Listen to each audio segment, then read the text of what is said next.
China में इस time corona के केसेस बहुत ज़्यादा बढ़ रहे हैं, जिसको लेके भारत में काफ़ी ज़्यादा कंसर्न है।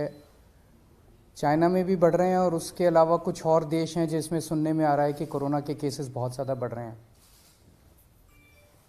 चाइना में जो वेरिएंट है वो है BF.7। सबसे पहले तो मैं बताना चाहता हूँ कि दिल्ली में BF.7 का एक भी केस नहीं मिला है। अभी फ़िलहाल घबराने की ज़रूरत नहीं है। ना केवल टेस्टिंग में मिला है, टेस्टिंग तो हम कर ही रहे हैं, जो भी कोरोना के केसेस आ रहे हैं उनकी जीनोम टेस्टिंग हो रही है। ना केवल टेस्टिंग में बल्कि हम कई जगह से, स्पेसिफिकली दिल्ली के 7 अलग अलग जगह से सीवेज उठाते हैं। सीवेज से एडवांस में पता चल जाता है कि आने वाले समय कि शहर में ये वाला वायरस है कि नहीं है। तो 7 अलग अलग जगह से डेली सीवेज उठा के और उसको टेस्ट किया जाता है, उसमें भी BF.7 अभी तक नहीं मिला है। दिल्ली में अभी जो भी थोड़े बहुत केसेस आ रहे हैं वो XBB वेरिएंट के हैं, या तो XBB वेरिएंट है या उसके सब लीनिएज है XBB। ये 92% केसेस जो दिल्ली में मिल रहे हैं वो XBB वेरिएंट के हैं। अभी तक फ़िलहाल कोई भी घबराने की ज़रूरत नहीं है। दिल्ली के लोगों को मैं आश्वासन देना चाहता हूँ कि फ़िलहाल कोई भी घबराने की ज़रूरत नहीं है। और बाई चांस, भगवान ना करे कि दोबारा कोरोना फैले, लेकिन बाई चांस अगर फैलता है तो हम अपनी तरफ से पूरी तैयारी के साथ हैं। आपकी सरकार पूरी तैयारी किए हुए है। एक तो जितने केसेस आ रहे हैं, भारत सरकार की डायरेक्शन के मुताबिक हम सारे केसेस की, जितने पॉजिटिव केस आते हैं सबकी जीनोम सीक्वेंसिंग कराते हैं कि वो उसमें कौन सा वेरिएंट है।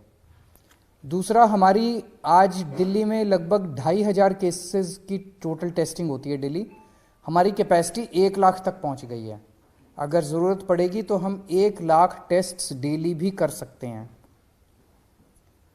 आज हमारे पास 8000 बेड्स कोरोना के लिए अलग से रखे हुए हैं। अगर ज़रूरत पड़ेगी तो 8000 बेड्स अभी फ़िलहाल खाली हमने रखे हुए हैं। पिछली लास्ट जो कोरोना की पीक आई थी उसमें 25,000 बेड्स तक हम लेके गए थे। इसको भी इस बार हमारी तैयारी 36,000 बेड्स तक की है। अगर ज़रूरत पड़ेगी तो हम 36,000 बेड्स कोरोना के तैयार कर सकते हैं। पिछली बार ऑक्सीजन की काफ़ी दिक्कत हुई थी। ऑक्सीजन की सबसे बड़ी दिक्कत ये हुई थी कि एक तरफ तो ऑक्सीजन मिल नहीं रही थी, दूसरी तरफ ऑक्सीजन अगर मिलती भी थी तो दिल्ली में हमारे पास स्टोर करने की कैपेसिटी नहीं थी। वो हमने अब बढ़ा ली है। आज हमारे पास 928 मीट्रिक टन ऑक्सीजन स्टोर करने की कैपेसिटी है। 928 मीट्रिक टन्स। इसमें पिछली बार आपको याद होगा कि सबसे ज़्यादा दिक्कत थी, सिलेंडर नहीं मिल रहे थे। सब आदमी मतलब अपने अपने मरीज को लेके एक सिलेंडर ऑक्सीजन ढूंढ रहे थे, सिलेंडर नहीं मिल रहे थे। अभी हमारे पास जितने सिलेंडर्स हैं पूरी दिल्ली में सब अस्पतालों में जो लगे हुए, उसके अलावा 6000 सिलेंडर्स हमारे पास रिजर्व में अभी खाली पड़े हुए हैं। ज़रूरत पड़ेगी तो इनको, पिछली बार जब पीक आई थी तो हमने ये 6000 सिलेंडर्स चाइना से इंपोर्ट किए थे और ये 6000 रिजर्व में पड़े हुए हैं हमारे पास सिलेंडर्स। पिछली बार एक दिक्कत ये आई थी कि XYZ स्टेट कह देता था कि ठीक है आप ऑक्सीजन उठा लो। हमारे पास ऑक्सीजन लाने के लिए टैंकर्स नहीं थे और कहीं से टैंकर उपलब्ध नहीं हो पा रहे थे। आज हमारे पास दिल्ली सरकार के पास अपने 12 टैंकर हैं और 3 प्राइवेट में अवेलेबल है, तो 15 टैंकर दिल्ली के पास अवेलेबल है। अगर ज़रूरत पड़ेगी तो हम ऑक्सीजन को ट्रांसपोर्ट करने के लिए हमने अपने टैंकर्स की भी व्यवस्था कर ली है। दिल्ली में फर्स्ट डोज और सेकंड डोज लगभग 100% लोगों को लग चुकी है। प्रिकॉशन डोज जो है वो बहुत कम लोगों ने लगाई है, केवल 24% लोगों ने लगवाई है। मेरी हाथ जोड़ के सब लोगों से अब निवेदन है कि दिल्ली सरकार, आज ये मीटिंग में भी मैंने सबको कहा कि हमें दोबारा एक एक्सरसाइज करनी चाहिए कि घर घर जाके प्रिकॉशन डोज लगाई जाए।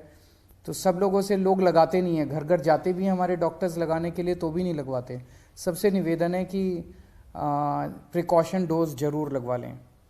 एम्बुलेंसेज की भी पूरी तैयारी है। अभी 380 एम्बुलेंसेज हमारे पास रेडी हैं लेकिन आज और भी एम्बुलेंसेस के लिए हमने ऑर्डर दे दिए हैं कि और एम्बुलेंसेस का भी प्रोक्योरमेंट शुरू कर दिया जाए।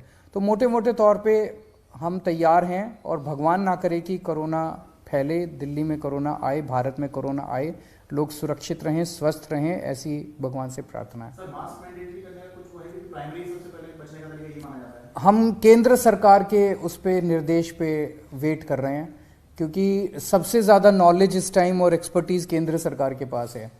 कितना हमें तैयारी करने की ज़रूरत है, कितनी वो, तो केंद्र सरकार जैसे जैसे आदेश देगी हम उन आदेशों का पालन करेंगे। कई सारे स्टेट एयरपोर्ट पर जो है वहां पर रैंडम सैंपलिंग कर रहे हैं। आईजीआई पर क्या आपने ऑर्डर किया है रैंडम सैंपलिंग जो अभी से शुरू हो, खासकर जो बाहर से आ रहे हैं, चाइना से ट्रांजिट रूट लेकर के आ रहे हैं? मेरे ख्याल से उसके बारे में भी केंद्र सरकार ऑर्डर निकालेगा। जो दिल्ली का जो इंटरनेशनल एयरपोर्ट है उसके ऊपर कितनी सैंपलिंग होनी चाहिए, जो जो केंद्र कहेगा उसके हिसाब से मैन पावर और मटेरियल प्रोवाइड करना हमारी जिम्मेदारी है। स्कूल्स को लेकर बहुत बड़ा कंसर्न होगा, क्योंकि जो बच्चे हैं उनके वैक्सीन को लेकर अभी भी क्लैरिटी नहीं है, बहुत ज्यादा कवरेज नहीं है। वैक्सीन जैसे मैंने बताया कि फर्स्ट डोज और सेकंड डोज 100% लग चुकी है सभी एज ग्रुप्स में और सभी कैटेगरीज में।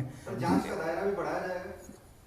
जांच का दायरा भी बढ़ाया जाएगा। जितने जैसे ये सार्स वाले केसेस आ रहे हैं, जितने भी सांस के केसेस हैं, उन सारे केसेस में 100% केसेस में अब हम कंपलसरी जांच कर रहे हैं RT-PCR की।